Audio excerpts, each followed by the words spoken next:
Burnout, a word that has quietly become a synonym for modern life. But in a world shaped by economic instability, rising costs, constant uncertainty, and social pressure, burnout is no longer just a personal struggle. It's a collective condition. Today, many people don't wake up to chase their dreams.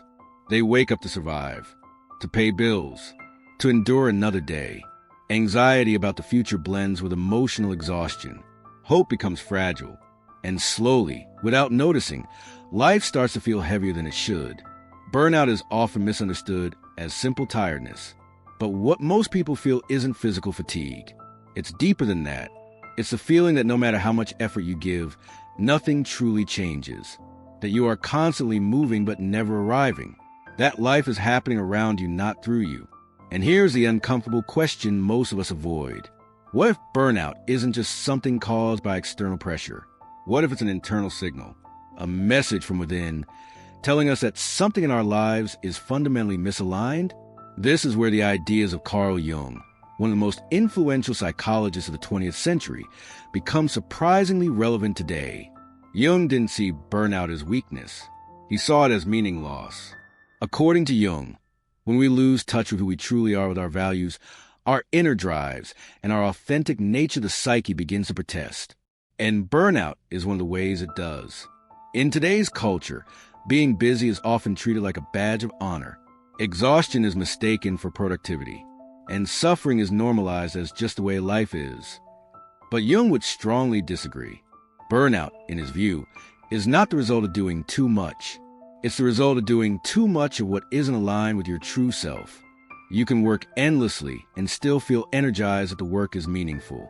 And you can work very little and feel completely drained if your life feels empty. Jung once said that we cannot live the afternoon of life according to the rules of the morning. In other words, what once motivated you may no longer be enough.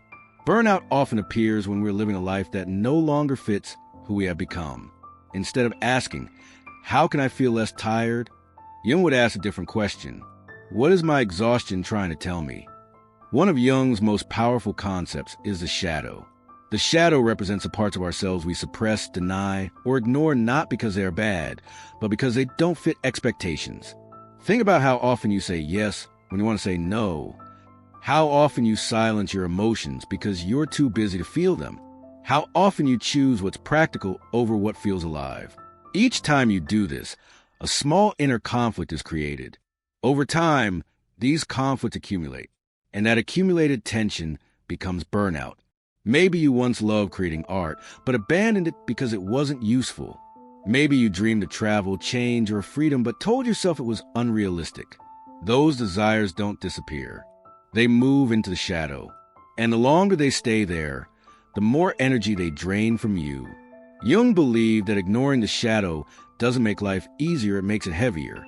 The solution isn't to escape responsibility or destroy your life. It's to acknowledge what you've been avoiding. Ask yourself honestly, what truth am I pretending not to know? What part of me am I afraid to face? This process can feel uncomfortable, but it's also deeply liberating. Because when you confront the shadow, the energy locked inside suppression is released. And that energy returns as clarity, vitality, and inner alignment. Another core idea in Jung's philosophy is meaning. Humans are not built to live on routine alone. We need purpose, not abstract success, but personal significance. Without meaning, even comfort feels empty, and burnout thrives in that emptiness. Jung famously believed that a meaningless life becomes psychologically unbearable, and burnout often feels exactly like that endless effort without inner reward. If you feel burned out, it may not be because you're doing too much. It may be because you no longer feel connected to what truly matters to you. So ask yourself, what do I genuinely care about? What gives my life a sense of depth? Meaning doesn't require radical change. Sometimes it returns through small, intentional shifts, spending time with people who matter, reconnecting with a forgotten passion, or contributing to something larger than yourself. Meaning acts like an inner compass. Without it, we drift. With it, even difficulty feels purposeful. At the heart of Jung's psychology lies the process of individuation, becoming who you truly are. Burnout, in many cases, is a signal that you've strayed from this path. Individuation is about balance, integrating logic with intuition, work with rest, responsibility with play. When we over-identify with roles, the achiever, the caretaker, the provider, we lose ourselves, and the psyche responds with exhaustion.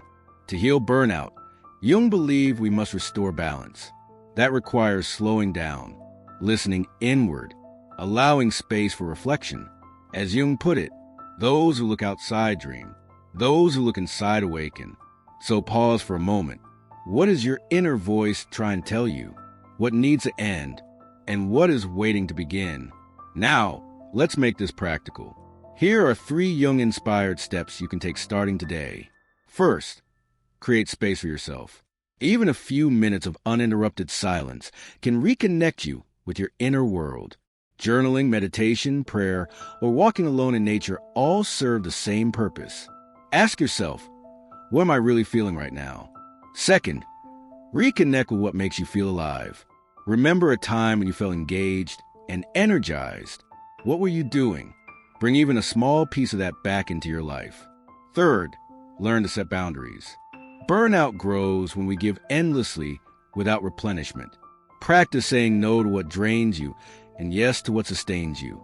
These steps may seem simple, but alignment begins with small, conscious choices. Burnout is not failure. It is a wake-up call, a message from your mind and body that something needs to change. Carl Jung reminds us that the answers we seek are not found in endless productivity or external validation. They are found within. By facing the shadow, restoring meaning, and realigning with your authentic self, burnout can transform not into defeat, but into renewal. And remember this, your life is not meant to be endured. It is meant to be lived fully, consciously, and truthfully.